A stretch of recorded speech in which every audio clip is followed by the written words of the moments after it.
Hello, my name is Marcus. I'm the compiler of a collection of therapy quotes entitled Psychoanalytic Self-Awareness Quotes. This is TQ 197 and 198.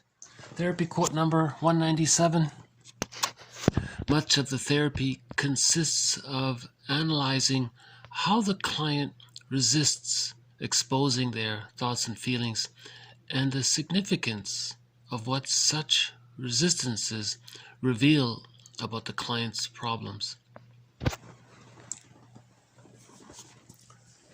So the idea here is to, for example, notice when the person suddenly changed topics.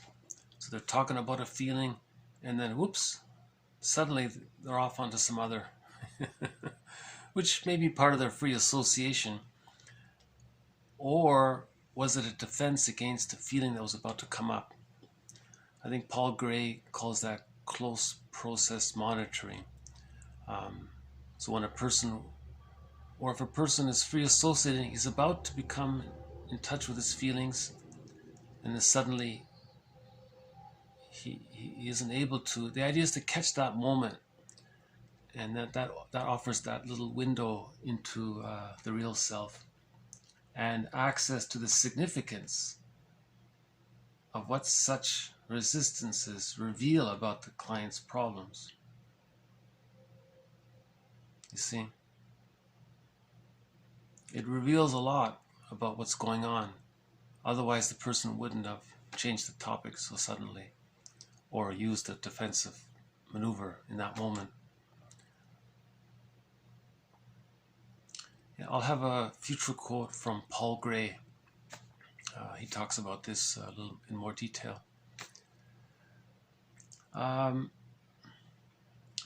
Ideally, an interpretation is TQ 198. Interpretation begins with what is on the surface of the client's mind, particularly his affects and with his present situation.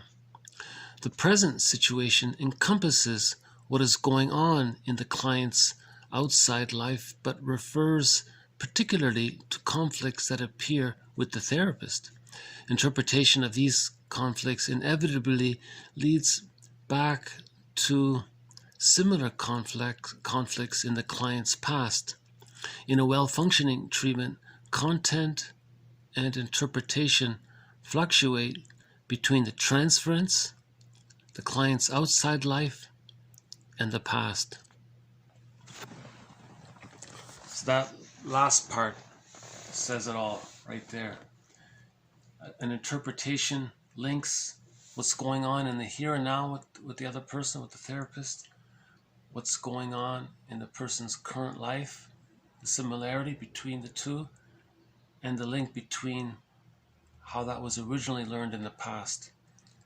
And if an interpretation can include those three parts, the source, the pattern in the current life, and seeing it live, right? I think another therapist said, you can add to that. You can even see you're doing it here and now with me. And you described earlier how this is a recurring pattern in your life, just like you described in your childhood, such and such has happened, as well as in this other situation, and also in that other situation, and then this other time. And the idea is to really bring it into awareness, and it's a part of the working through process. Yeah, it's a little wordy the way he said it there, but the last part clarified it. So I'll do that second one more time. 198. Interpretation begins with what is on the surface of the client's mind, particularly his affects and with his present situation. The present situation encompasses what is going on in the client's outside life, but refers particularly to conflicts that appear with the therapist. Interpretation of these conflicts inevitably leads back to similar conflicts in the client's past. In a well-functioning treatment, content and interpretation fluctuate between the transference, the client's outside life, and the past. Yeah, so what he's saying, in the present situation, the pattern is being shown generally in his general life outside of the room with the therapist, and it's being shown in specific form live here and now with the therapist. So that's the two parts of the present situation, and then to link that to the past pattern, how it was learned. And that's called a total interpretation, a complete interpretation. See, that's the narrative that we're talking about, that we're looking for, this upgraded narrative that heals the old narrative, that heals the past. It doesn't change the past, but it kind of heals the past. That's the theory, right, of interpretation.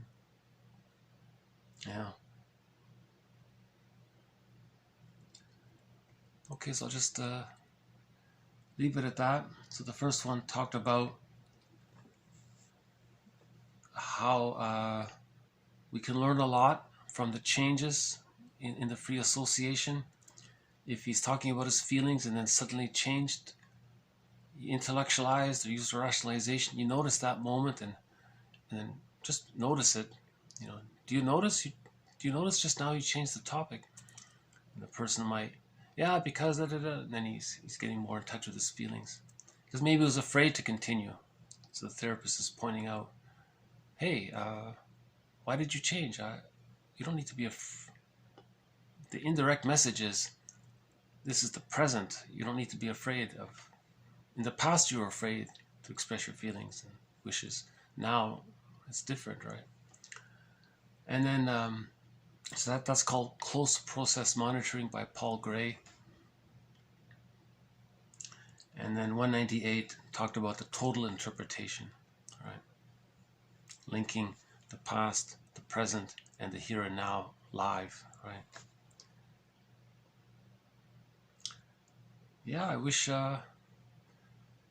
we could see more examples of a total interpretation. The few that are available are interesting, right? I mentioned one in an earlier video from the movie I Love Huckabees.